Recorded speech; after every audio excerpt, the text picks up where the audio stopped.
So I want to just close this portion out in the book and then we can open up the floor for dialogue and discussion. All right.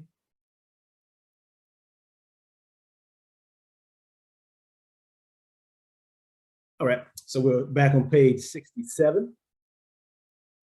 And I want to just go over this paragraph right here. It says, the Euro Gentile deceived the majority by imprisoning their thoughts. He altered their original feelings so that the true meanings were all lost, leaving the people in total confusion. There has been a master plan of wickedness, and in order to combat the plan of this cruel adversary, it requires a master plan of Yor. His struggle is with us, but his war is with the Creator. And we've talked about that in the past, how the adversaries of Yor are trying to blaspheme the Creator. And they're attempting to do so by attacking us and causing us to stray from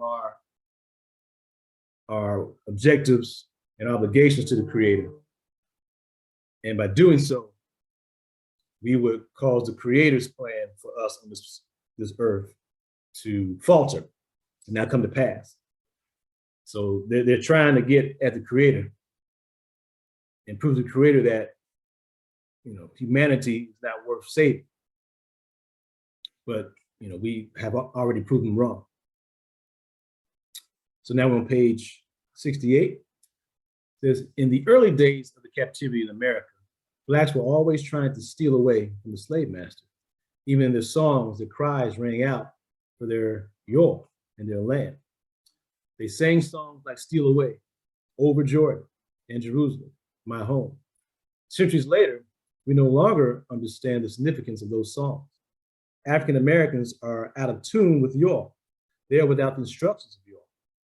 When you understand a struggle, you will understand that it is a struggle to free the souls of our people, to think as Yor would have, to do as Yor would have us do, and be the mighty people Yor has destined us to be. Anything else would be a disgrace to humanity. Up until now, the adversary has defined his objectives as if they were ours. We that stand for Yor can no longer accept America and Europe, defined as rich when we are poor, mighty when we are weak, lands of the free when we are slaves. Hereafter, we shall define our objectives and the ways and means of achieving them. So this is what a free people who have the understanding of who they are, their history, and what their objectives are and purpose are. This is our creed. This is what we declare unto the Creator. That we are defining for ourselves what's right, what's wrong, what true freedom is,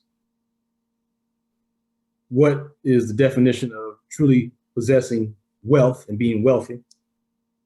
It's not just based on material objects and the ownership of material objects. The ability for us to understand that our people are the true wealth and the relationships that we have with one another that are based on righteousness and truth, and our ability to free our people's minds, where now they are conscious and aware of who they are, and now understanding the divine obligation to become a holy people unto the Creator.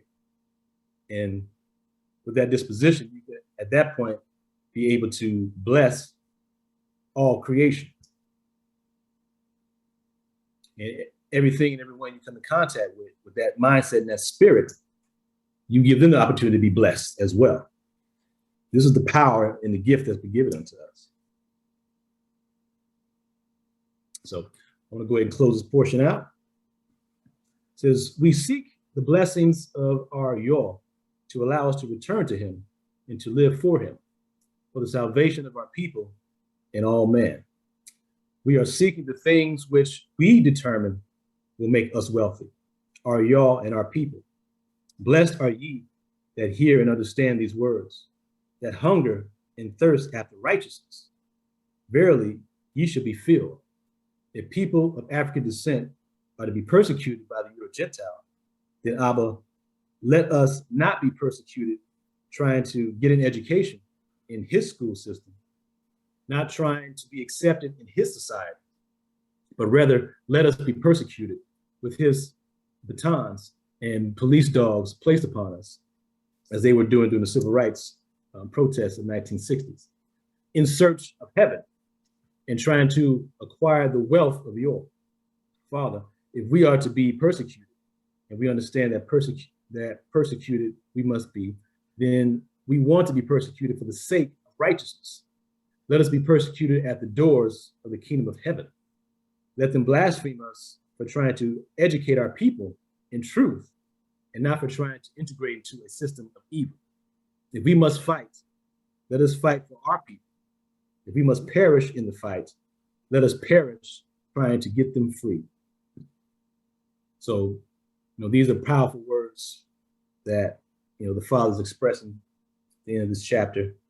And, these are words that we have to, as an affirmation, say amongst ourselves and with those that are of like mind.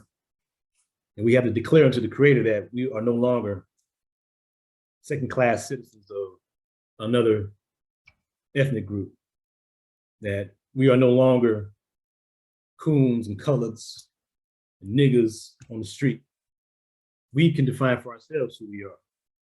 We are gods and goddesses, kings and queens, made in the image of the true and living God, Yor.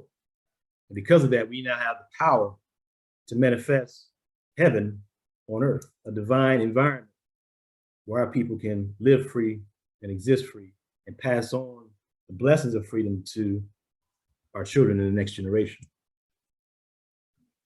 So that's the end portion of the study guide at the end of the chapter of The Power to Define, chapter 2. I pray everybody enjoyed that chapter. I know I did. So at this time, I'd like to go ahead and open the floor for any comments, questions, thoughts, insights, reactions from you all. Remember, sharing is caring. So whatever you share, somebody else will benefit from. So the floor is yours.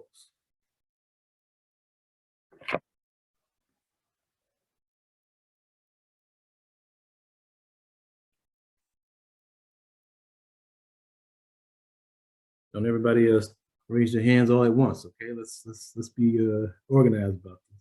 All right, here we go. Sister Regina, she has her hand raised. Bavakasha, Sister Regina. Shalom. Shalom.